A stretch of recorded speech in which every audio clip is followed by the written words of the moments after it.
avez compris, mesdames et messieurs, que c'est l'heure du journal. Bonsoir chez vous et bienvenue. Prenons tout de suite les titres. La République démocratique du Congo a commémoré ce mercredi 4 janvier 2023 la journée des martyrs de son indépendance. Une journée qui a été déclarée chômée et payée sur toute l'étendue du territoire national. Dans le cadre de cette journée de 4 janvier 2023, Thierry Kasongo Muyumba, ambassadeur spécial pour le droit de l'enfant, Zone Afrique, estime que le chef de l'État, en sa qualité des premiers parents des enfants, devra en profiter pour échanger avec des enfants et leur expliquer pourquoi cette date est commémorée. Restez avec nous pour le développement de ces titres.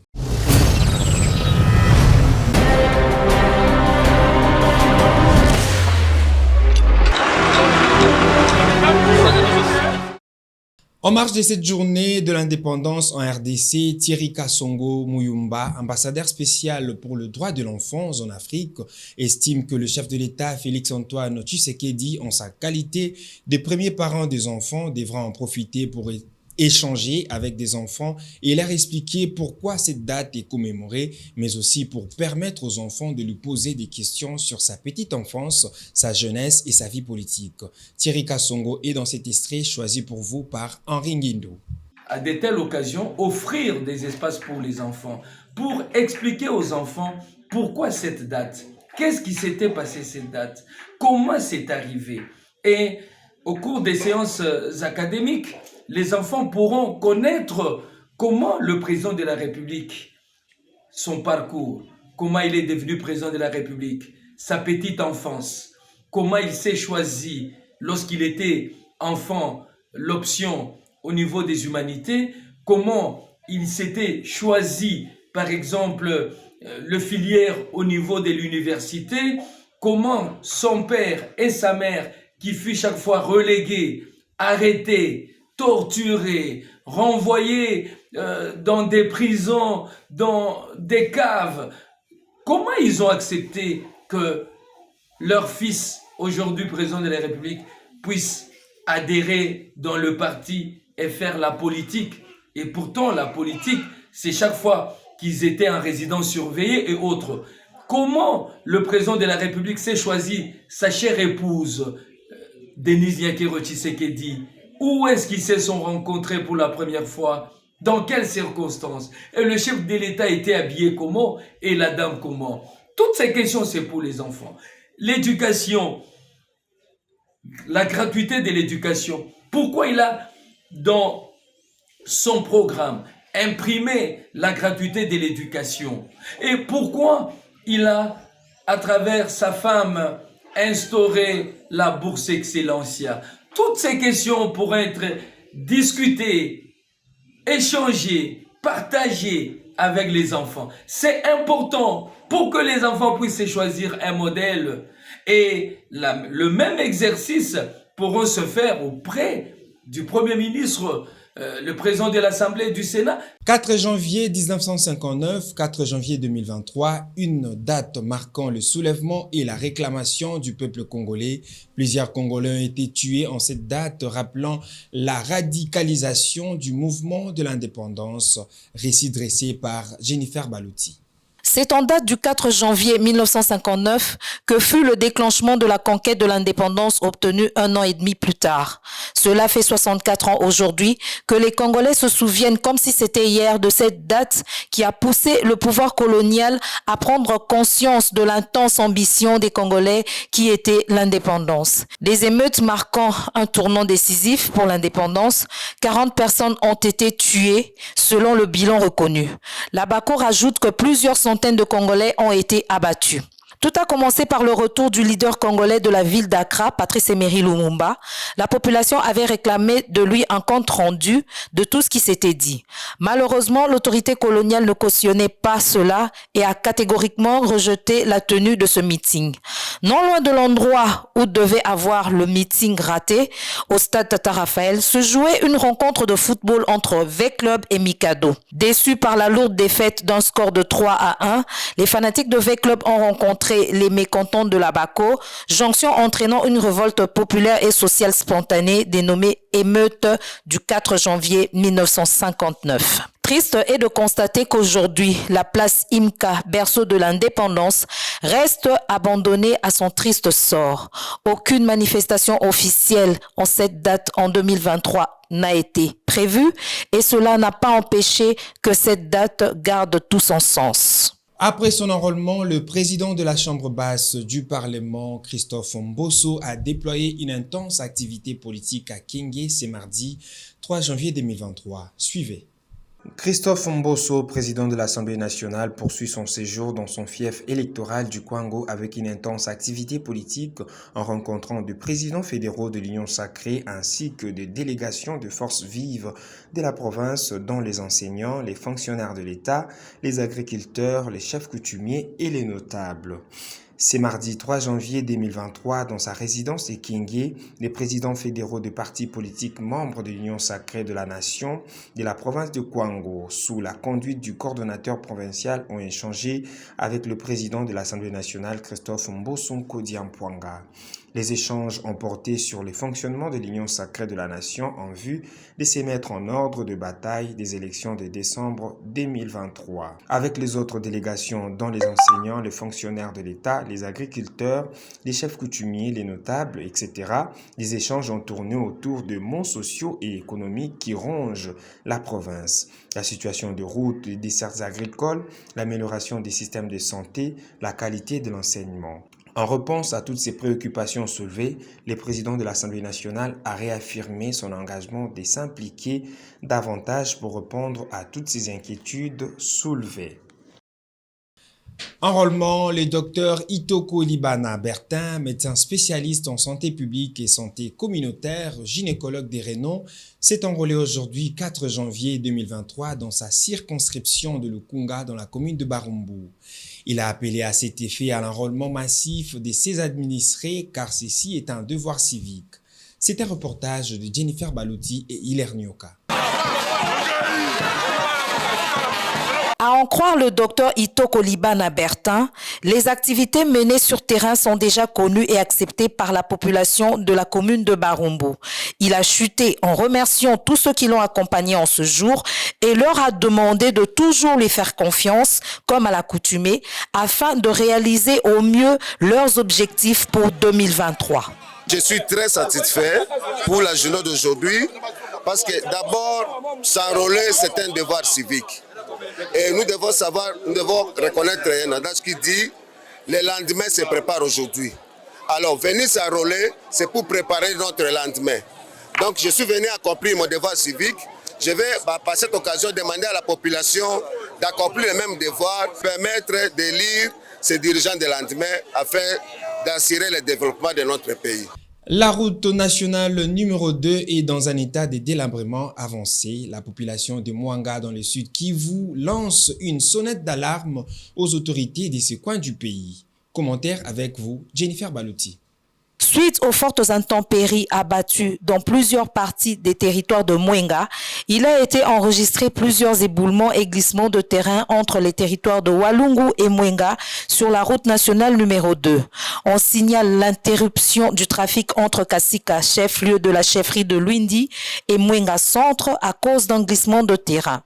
Les utilisateurs de ce tronçon signalent aussi plusieurs bourbiers en gestation et des glissements de terrain ainsi que des éboulements toujours dans la chefferie de Luindi. Les humanitaires pratiquant de cette route d'intérêt national lancent un cri d'alarme aux autorités de ce coin du pays afin de débuter très vite les travaux de réhabilitation. Car si rien n'est fait dans un proche futur, il sera difficile dans les jours à venir d'atteindre le chef-lieu du territoire de Mwenga. Santé à présent, le carnet de santé est un document qui réunit tous les événements qui concernent la santé de l'enfant depuis sa naissance jusqu'à ses 18 ans. Un document parfois négligé mais indispensable pour connaître l'évolution sanitaire de l'enfant. Découvrons son importance pour la prévention de certaines maladies dans cet élément. Carnet de santé collecte toutes les informations médicales nécessaires au suivi de l'évolution sanitaire de l'enfant. Antécédents familiaux, allergies, alimentation, vaccination ou examen dentaire, ce document permet d'établir un lien entre les différents médecins que peut rencontrer l'enfant. Il prouve également que les visites obligatoires de 8 jours, deuxième semaine et chaque mois entre 1 et 9 mois ont bien été faites. Il concerne les petits et les adolescents jusqu'à l'âge de 18 ans. Par ailleurs, il n'est obligatoire que jusqu'à 16 ans. Alors que les parents semblent négliger cet aspect des choses, le carnet de santé peut aussi révéler certaines anomalies sur le développement psychomoteur de l'enfant et qui permettront aux professionnels de santé de déceler un dysfonctionnement neuromoteur à temps afin d'être pris en charge. Dr Ali Njukenji nous en parle. Nous avons la difficulté chez nous parce qu'il n'existe pas de carnet de santé. Le carnet de santé, ici, quand vous posez la question aux mamans, jusqu'à quel âge ils amènent l'enfant dans les consultations préscolaires, c'est pratiquement, on a réduit le carnet de santé aux vaccinations. Ou lorsque l'enfant a le dernier vaccin, au 9e mois, c'est fini. Alors que cette carte, c'est de 0 à 59 mois.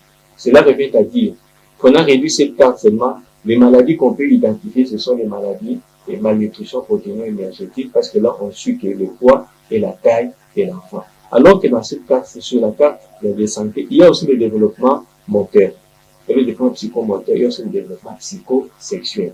Donc, quand on suit le développement de l'enfant, on dit à quel âge l'enfant a marché, à quel âge l'enfant a parlé, ainsi de suite. Et quand on voit un enfant dans le développement, et le développement ne suit pas normalement ce qui est, selon ce qui est prévu, là on peut dire que l'enfant a déjà des problèmes. Ce document de santé tire son origine en France par un certain Jean-Baptiste Fonsagrive, un médecin montpelliérain, et qui a publié en 1868 un ouvrage dans lequel il expose ses idées. Le rôle de la mère dans les maladies des enfants ou ce qu'elles doivent savoir pour seconder le médecin. Le 9e chapitre de son ouvrage est consacré entièrement à, je cite, l'observation maternelle, bien observer les enfants malades pour rendre compte aux médecins de tout ce qui s'est passé dans l'intervalle de 2 visites. Cette observation doit se faire dès les premiers jours de la vie et de façon continue.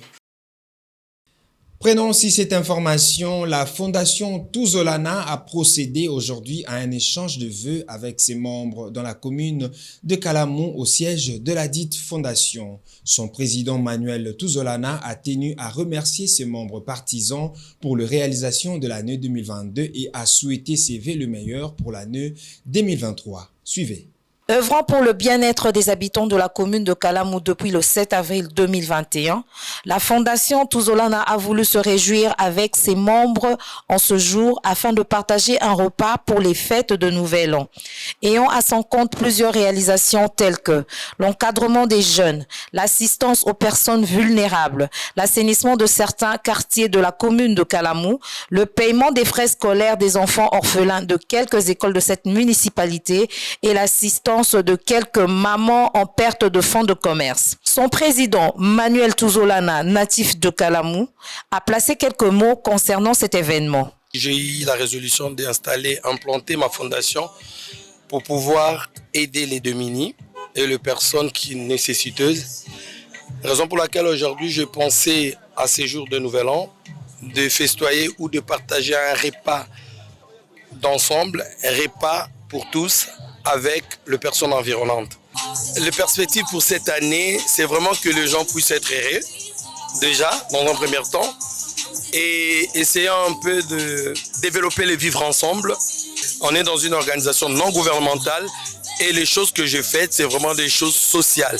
Je mets des actions sociales dans un but social. Quelques membres ne se sont pas retenus d'exprimer leur joie et leur souhait de vœux de Nouvel An à l'initiateur de la Fondation Tuzolana. Banda tobotama na kimbango oyo eza mama njeringi menza mazabo lingo apesi biso pe oya biso lelo ezane mukona biso to na fete donc lelo to lia to mela bataba donc nyonso ya kolobeza te na bangombe toza les donc to pesi nzambe merci ndenga tindeli biso mutu o akanisi biso pona bolamu na biso Fondation Tuzolana ndenga ya bibiso apesi na kolia na bafeti oyo apesi leke bena oyo yazo sala donc nzamba pambola yakende ka liboso pe akokende ka liboso tozana sengo mi pona fondation na biso pona bana kimbangu mobimba toza pena esengo mingi na 2023 pour la fondation na biso.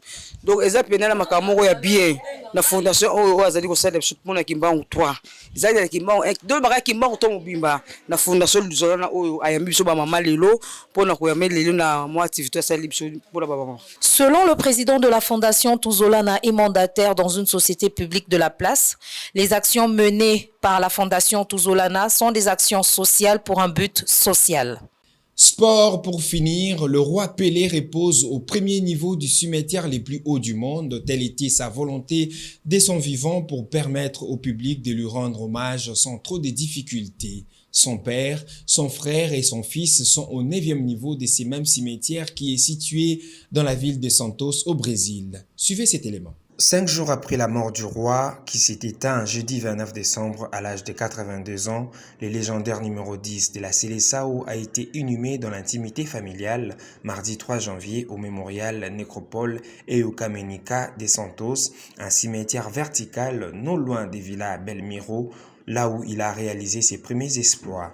Mais avant de rejoindre les mausolées spécialement aménagés, l'unique joueur à avoir remporté 3 fois la Coupe du Monde, 1958, 1962 et 1970, a reçu un hommage à la hauteur de son talent au cours d'une longue procession qui a duré près de 4 heures. Cet émouvant cortège avait été précédé d'une veillée funèbre de 24 heures où le cercueil a été exposé au centre du stade du Santos FC, dont il a porté les couleurs de 1956 à 1974. Plus de 230 000 personnes se sont recueillies devant sa dépouille. Un défilé incessant jour et nuit auquel s'est joint Lula, venu spécialement depuis Brasilia. Le président nouvellement élu, qui était entré en fonction dimanche 1er janvier, a présenté ses condoléances à Marcia, la veuve de l'icône Ori Verde. C'est par ici que nous mettons un point final à cette édition du journal préparée par l'ensemble de la rédaction. Vous suivrez tout à l'heure notre invité du journal, M. Vincent Kunda, qui est entrepreneur et initiateur du festival Congo Rail Vert. Il a axé son festival dans le secteur de l'environnement. Il va s'entretenir avec Jennifer Balouti. Merci à vous de nous avoir suivis.